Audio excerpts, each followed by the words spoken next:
So don't you all have this regular discussions with the aggregators saying that this is, But the model is really paining us? So it doesn't make sense, right? Because the aggregator business is their business model.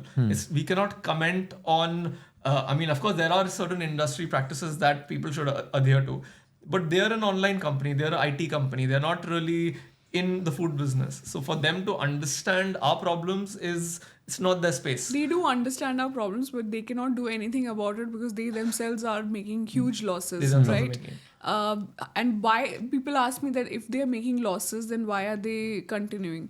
So it's a valuation game at the end of the day. So many aggregators are there, and the hope is that they're going to acquire the most amount of customers, and they will be the last aggregator standing. Yeah. Which is their dream and hope, but it's not going to happen. But Parth, these type of modules can't be operated from cloud kitchens?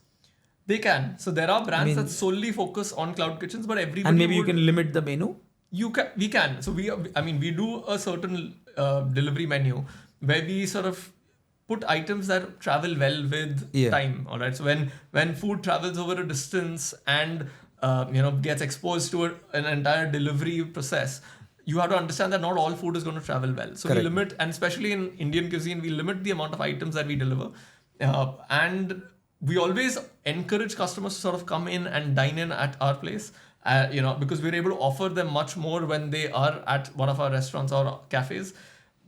But when we do deliveries, we also see that, the customer experience, like you said, it becomes a commodity. It's not something that the customer is going to, value so much, because you're not going to remember food that comes in a packet. I do understand there are ways you do good, decent packaging and branding, but remain on both sides of the spectrum. Yeah. So we do whatever we can, but we don't focus much on it because the aggregators shave off 30% or 35% in certain scenarios of your revenue. So it sort of doesn't make business sense to solely depend on that. That's why we do it. Unless we find locations where availability of food is very, very limited, right? So we have identified one new location where we have currently, seen that not a lot of restaurants are operating and people are finding it so difficult to get basic things like an Indian biryani or dosa or something like this, for example. So those kind of locations are pure play at the moment. And, if we are able to capitalize them at this point of time, then online delivery will make sense because the volume game will support the losses that you're making in every order. Yeah.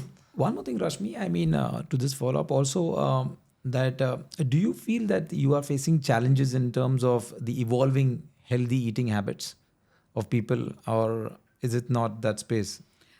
We are not because you see, I'm sure in your case as well, a lot of people are now moving towards avoiding milk or avoiding lactose products. Right.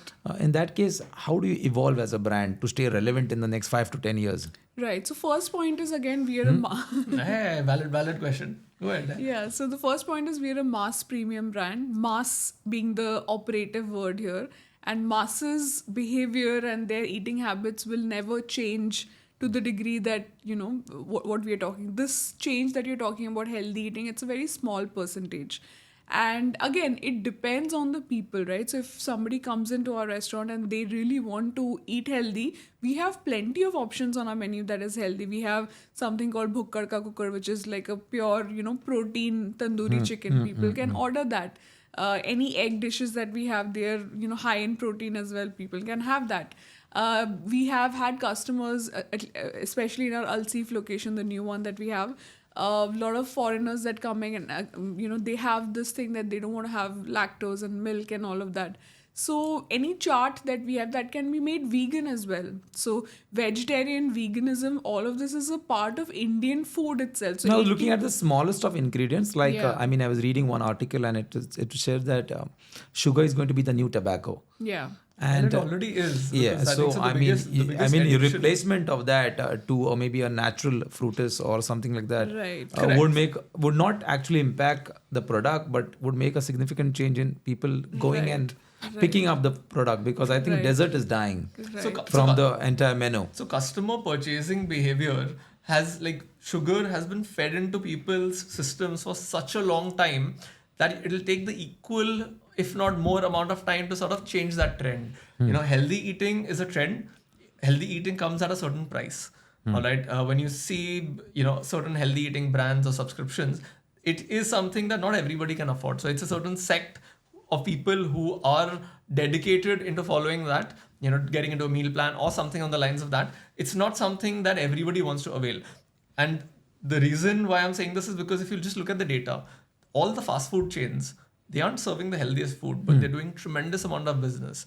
The biggest coffee chain, all right, is literally selling you sugar and milk, and they're making and coffee, of course, and they're making a decent amount of business out of that. So to change that trend, it's a good trend to have, but it'll take a really long period of time to sort of change it and to get it subsidized at a certain cost. Because currently it's a premium. You pay a certain premium for eating healthy. Having said that, our menu has a certain balance. Now we can't make food that is, purely dedicated towards a certain health aspect, but we do minor tweaks in our menu wherein we sort of get the calorie count of the particular dish down. We increase the protein amount. So if somebody wants to have a healthy meal at one of our cafes, we have, say, tandoori chicken. It's a very healthy meal.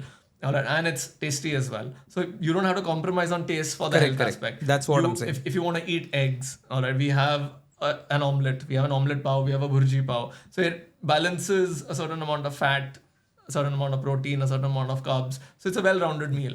Now, so when we go, me and friends, what we do is I tell him, give me butter at the side.